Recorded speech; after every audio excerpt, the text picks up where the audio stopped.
Hi guys, it's Kara and I thought I'd do a really quick video and, as the title of my video suggests, kind of tell you a little bit about what I plan to do for Inktober.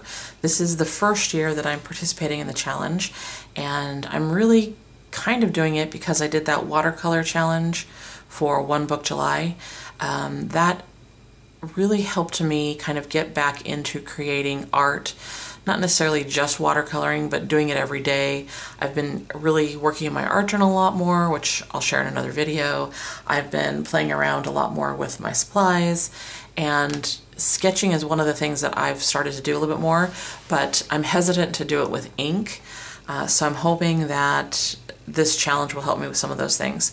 So I thought I would give you the basic rules, which you may have already seen, and explain why I'm using the tools that I'm using, and kind of tell you guys a little bit about what I want to do.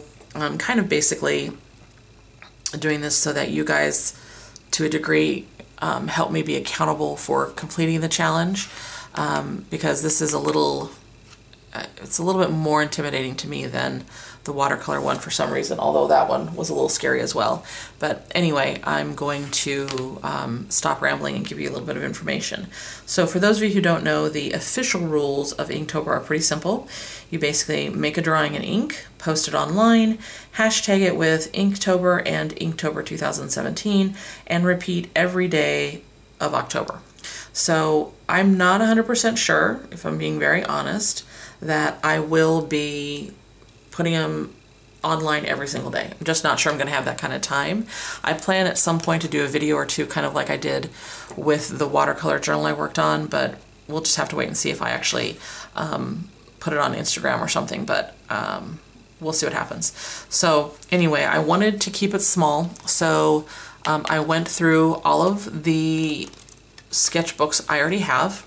As you guys know, if you watched that video, I have a ton, and so I've been looking for reasons to use them, and I figured this was a good one. This is a Stillman & Byrne. It is the Zeta series, and it is 5.5 by 3.5 inches, if I remember correctly. And being that it's the Zeta series, what it basically means is the paper is extra heavyweight. It's 270 GSM. The paper is white, it's smooth, and it is good for dry and wet media, watercolor, and ink. So I thought that would be perfect for this challenge. And I will show you, here's like one piece. It's incredibly thick paper, so hopefully that'll be really good for the various types of ink that I'm going to lay down. It's also doesn't have a ton of pages in it, so it's not super intimidating, although I don't know if I will have it all done by the end of the challenge. Let me see if I can tell you how many pages it has. It says 26 sheets, so that probably means double that for pages, right? It's probably like 52 pages, I believe. Obviously it's blank paper. It's not lined or gridded or dotted or anything like that, so you can be totally creative as you wish to be. This has also got, hopefully you can kind of see it, signatures in there. So, for example, there is the middle of one, and you can see it's sewn in, so it's a pretty well made little book, and it's the first time that I've used this size, maybe this series too, so we'll see how much I like it. When I'm done, I may decorate the cover, but for now I'm just going to keep it simple. So there's been some debate, I guess, online, social media, about what you should and shouldn't do as part of the Inktober challenge, like whether you should use color. A lot of people want to, use watercolor after they ink and all that other kind of stuff. I'm not going to worry about that. I'm not going to get concerned about that. I'm just going to tell you what I plan to do. So what I plan to do is to get better at sketching, get more comfortable at inking those sketches, and get to a point where I can even maybe do some of the drawings just in ink, not pencil first. And I also want to get comfortable with different pen types. So that's why you see what you see here. Now, first off, this white one, I'm already comfortable using this white pen, and I'm not even sure I'm going to use it. Most of these sketches are going to be predominantly black and white, but I thought, I might want to put a little bit of white down someplace, so that's why that one's included. I also included this Copic multi-liner in warm gray.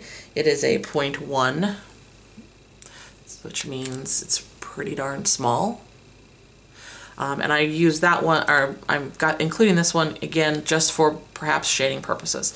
So these two may or may not be used, and they're really just kind of like added, I don't know, things to add just in case. What I want to really get comfortable with are these different pens. So I have kind of 3 different categories of them.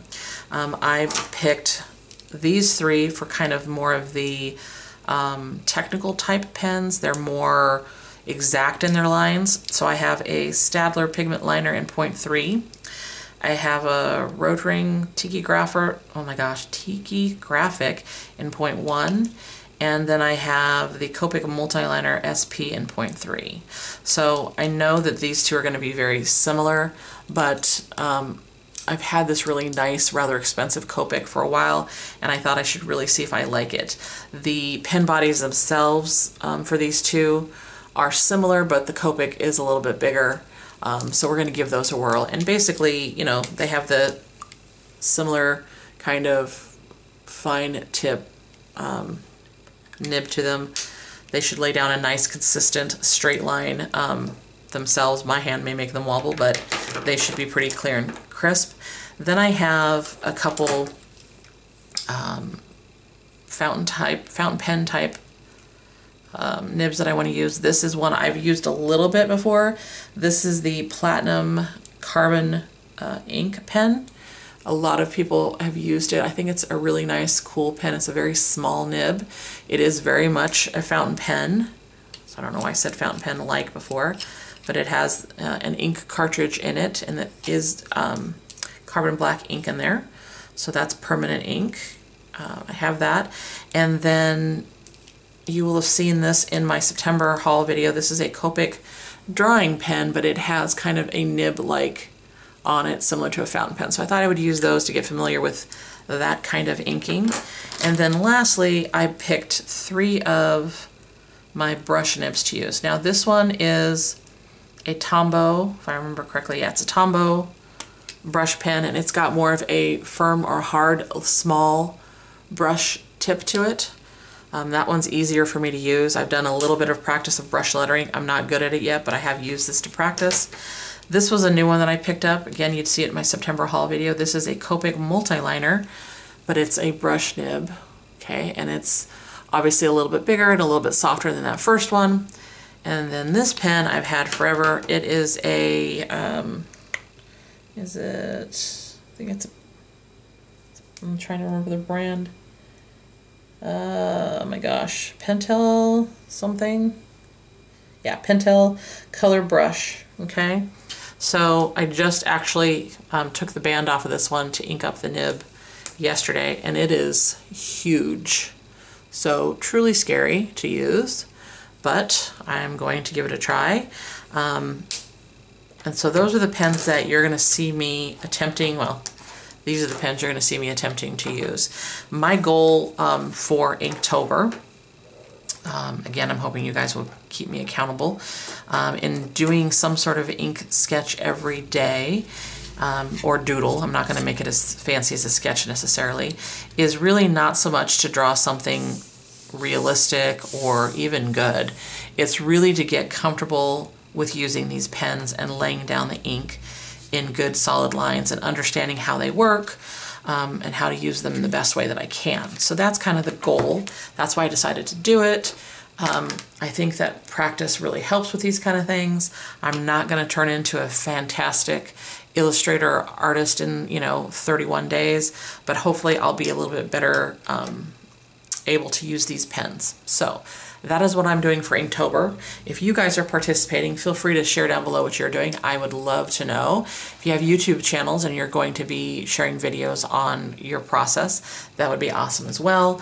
I will probably do a video maybe once or twice this month sharing my progress, kind of letting you know, what's going on. So there it is. That's what I'm using. That's the supplies I have. We'll see how I feel about them when we're all done. And again, if you have any questions, let me know. Most of these, I think, the majority of them I purchased at JetPens, so you can go there if you're interested in getting any of them. And I'll put a link to JetPens down below for you guys. including this little book. I'm pretty sure I got this there too. I know that they sell Stillman and Burns in this size and larger. So sorry for the rambling. I'm already getting a little nervous about doing the challenge, can you tell? But that's all the information I have for you guys on what I'm doing. Like I said, feel free to share down below if you're participating and what you're doing. And let me know if you have any questions, other comments, etc. And as always, guys, thanks for watching, and I hope you're having a great day wherever you're at. Bye, everybody.